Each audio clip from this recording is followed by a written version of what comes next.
औरंगाबादमध्ये वेगवेगळ्या 12 मराठा संघटनांनी नुकतीच पत्रकार परिषद घेऊन हे सर्व मोर्चे मराठा समाजाचेच असून यात कोणतंही राजकारण आणू नये, तसंच विनायक मेटे यांनी याचा श्रेय घेण्याचा प्रयत्न करू नये असं आव्हान दिलंय।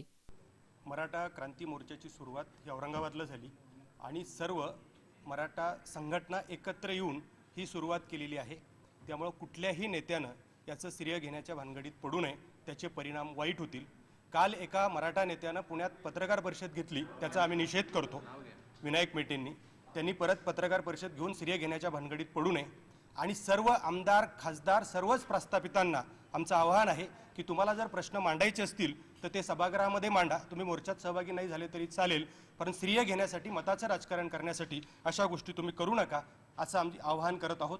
पुन्हा मेटे यांनी पत्रकार परिषद घेऊन श्रेय घेण्याचा प्रयत्न केला तर त्याचे परिणाम वाईट होतील असा इशाराही मराठा संघटनांकडून देण्यात आलाय। मुख्यमंत्र्यांनी जी बैठक बोलवली होती, मराठा मंत्र्यांची असेल किंवा कोणाची काय असेल, आमचा त्या ठिकाणी त्यांना एकच विषय होता, आतापर्यंत हे सगळे प्रस्थापित होते कुठं आणि आजच त्या मराठा म्हणून त्यांना आजच बोलवण्याचं कारण काय?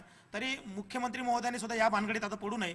आम्ही आपल्याला अगोदरच सांगितलेले की आम्ही प्रत्येक ठिकाणी प्रत्येक जिल्हा अधिकाऱ्याला आम्ही निवेदन दिलेले, या मोर्चाचं नेतृत्व सगळ्या मराठा समाजाने केलेले आणि मग एवढा मोठा मराठा समाजाला तुम्ही मार्गदर्शन करणार कसे? एक 4-5 लोक समोर घेऊन तुम्ही मार्गदर्शन करणार आहात का? मोहसिन शेख, SBN महाराष्ट्र, औरंगाबाद।